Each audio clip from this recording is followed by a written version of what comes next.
Circle of Inevitability, capítulo 483. História oculta. Vestida com uma camisa branca com um nó e um vestido bege, a mágica fixou seu olhar no furacão ameaçador que fazia a ponte entre o céu e a terra. Seus olhos brilhavam, como se escondessem o vasto cosmos. Vermonda Sauron é de fato um sequência, um conquistador. Não é de se espantar que ele tenha conseguido influenciar gerações da família Sauron depois de perder o controle e se esconder. Não é de se espantar que a família Sauron, outrora uma linhagem real, tenha declinado rapidamente. Mágica refletiu, suspirando. Justiça, curiosa, perguntou. Eu me pergunto como o antigo líder da Ordem Secreta, Zaratul, e o Imperador Roselle desempenharam um papel na perda de controle de Vermonda Sauron e na entrada na Traer da Quarta Época. Um ramo da família Sauron, empunhando artefatos selados de grau 0, acredita obstinadamente que eles prejudicaram Vermonda, fazendo com que o Conquistador perdesse o controle. Até deixou uma profecia para enganar gerações de membros da família Sauron. A mágica riu e respondeu, com base nas informações coletadas por Lumian e na minha pesquisa sobre o selo, o problema nas profundezas do labirinto subterrâneo do Castelo do Cisne Vermelho não parece algo que Zaratul ou o Imperador Roselle poderiam criar. Apenas um feiticeiro do clima e um conquistador podem ressoar anormalmente com a Traer da Quarta Época dia após dia, criando mudanças perigosas em lugares correspondentes. Zaratul e o Imperador Roselle provavelmente exploraram o Castelo do Cisne Vermelho quando o Vermonda Sauron já tinha problemas.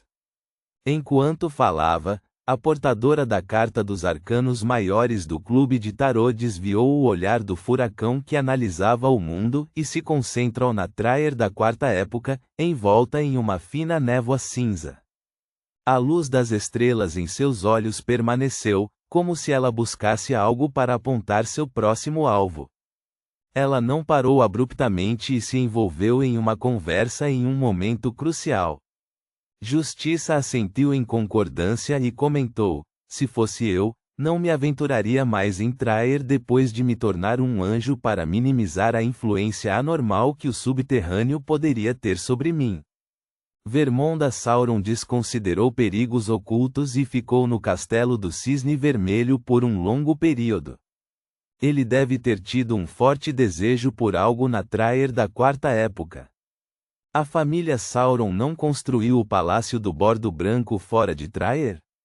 Anteriormente, a família real de Vermonda residia lá e raramente retornava a Traer. A mágica mencionou o fato de que a família Sauron estava ciente do problema antes de acrescentar. Zaratul provavelmente desempenhou um papel significativo na situação de Vermonda Sauron.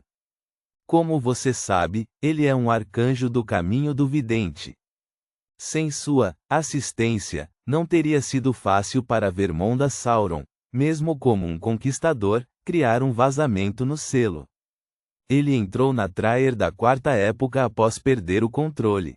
Naquela época, os efeitos do selo não eram tão potentes quanto eram alguns anos atrás. Não havia necessidade de modificações. Justiça ponderou por um momento e disse: o que mais me deixa curiosa é quem projetou o ritual do albergue. O uso de similaridades e brechas místicas deles se assemelha ao de Beyonders do caminho do vidente, aprendiz ou saqueador de alto nível. Ou talvez eles tenham tido longas interações com esses Beyonders de alto nível e fossem adeptos ao aprendizado. Talvez o caminho correspondente do falecido se destaque nisso também. Talvez seja secretamente influenciado por aquele digno celestial, ou talvez essa entidade queira usar a abertura temporária do selo para fazer algo.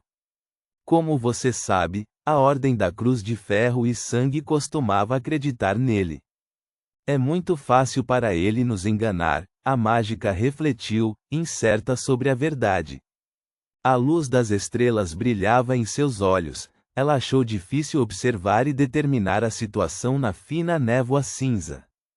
Enquanto a mágica examinava a Traer da quarta época, ela informou a justiça: o nível do selo das catacumbas corresponde a esta localização. Em seu coração está a fonte do esquecimento, onde o imperador do sangue alista Tudor encontrou seu fim. O palácio imperial arrasado e seus arredores abrigam diversos perigos. O poder divino persistente é inexpressivo e consumível. Toda vez que trago algo desse tipo à tona, parece que devo adotar um vocabulário mais vulgar. Só então posso realmente capturar meus sentimentos sobre a loucura do imperador do sangue. Portanto, você não vai descobrir nada significativo daqui. Somente ao se aproximar você vai perceber que a névoa cinza do Senhor Tolo ficou mais densa, mais espessa e mais palpável. O quarto e terceiro níveis das catacumbas correspondem a Traer da quarta época, excluindo aquela área específica. Corrupção e poder divino ainda perduram abundantemente. Navegar por certas áreas exige adesão a regras específicas, caso contrário, até mesmo os anjos podem encontrar sua morte. Os dois níveis acima das catacumbas se correlacionam com a natureza selvagem além da névoa cinza. Humanos podem atravessá-las até certo ponto, mas com Vermonda Sauron persistindo, o perigo rivaliza com o da Traer da quarta época. Assim que a mágica concluiu suas palavras, um rugido frenético e aterrorizante ecoou da área onde o clima havia mudado drasticamente. As chamas disformes que iluminavam os arredores e cobriam todo o céu, pareciam ser influenciadas, unindo-se em um enorme vórtice. Dentro do vórtice, chamas disformes e translúcidas desciam do alto, atingindo a região selvagem como uma espada colossal que atravessava o céu e a terra. Em meio a esse caos, o chão tremeu ainda mais violentamente. Fendas de fogo se estenderam mais em direção a Traer da quarta época, escondida dentro da névoa cinza. A mágica permaneceu imperturbável enquanto observava a cidade esplêndida, porém dilapidada, por um tempo. Então ela disse à justiça: vamos entrar. A justiça acenou sucintamente, sem oferecer objeções. Ambas tacitamente evitaram mencionar Vermonda Sauron, um arcanjo que havia perdido o controle, um conquistador. Elas não tinham intenção de se juntar à batalha ou tomar posse da característica de Beyonder. Para elas, o objetivo principal do Clube do Tarô nessa questão era impedir que os deuses malignos se aproximassem do selo mais interno, garantindo que não pudessem vazar o perigo que afetaria Traer na superfície e o mundo inteiro. Além disso, elas procuraram os portadores perdidos das cartas dos arcanos menores para guiá-los para fora. Quanto à característica de Beyonder do Conquistador, simbolizando um arcanjo e sequência 1, contanto que não caísse nas mãos de hereges, obtê-la não era um problema particularmente grave para ninguém.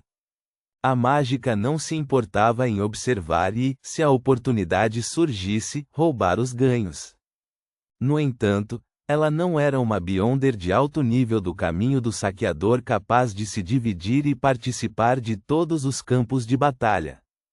Apesar de conseguir um efeito similar ao se mover para frente e para trás, ela teve que respeitar a névoa cinza do Senhor Tolo e o selo central da Traer da quarta época.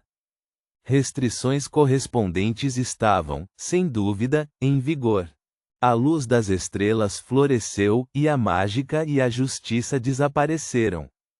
A fina névoa cinza envolvendo a Traer da quarta época ondulava. Reticências. Assim que a cabeça de Gardner Martin, aninhada sobre o cadáver sem cabeça de Olson, terminou de falar, uma multidão de bolas de fogo brancas e brilhantes se materializou ao redor dele, avançando em direção a Gardner Martin, que havia sofrido um ferimento no peito. No meio da explosão estrondosa, a figura de Gardner Martin na armadura prateada desapareceu de repente. Depois que a onda de choque passou, ele reapareceu em um canto das ruínas. Então, Testemunhou o outro, ele, se fundir com a lança branca e flamejante, que se enterrou na fina névoa cinza e desapareceu nos prédios espalhados aleatoriamente da Traer da quarta época. As pupilas de Gardner Martin se contraíram e ele estava prestes a persegui-lo quando um rugido violento e furioso ecoou ao longe. Seu corpo inteiro congelou. Vasos sanguíneos abaixo da viseira em seu rosto apareceram, vermelho escuros como se fluíssem com chamas. Instintivamente, Gardner Martin se virou e se preparou para correr em direção ao distante furacão apocalíptico. O espaço entre suas sobrancelhas se contraiu e um leve ponto vermelho apareceu. Gardner Martin finalmente recuperou o controle de si mesmo. Ele respirou fundo e voltou ao normal. Ele olhou na direção em que o outro, ele, havia fugido e murmurou em um tom autodepreciativo. Aquelas palavras duras e ataques totais foram feitos para facilitar a fuga dele. Como esperado de mim. Você percebe que falhar em me assassinar significa que ficar aqui inevitavelmente trará sua morte por minhas mãos? Enquanto Gardner Martin murmurava para si mesmo, ele pegou uma garrafa feita de vidro escuro, cujo líquido tinha uma tonalidade verde que lembrava grama. Ele desatarrachou a tampa e engoliu metade do líquido. O ferimento em seu peito começou a cicatrizar em um ritmo visível.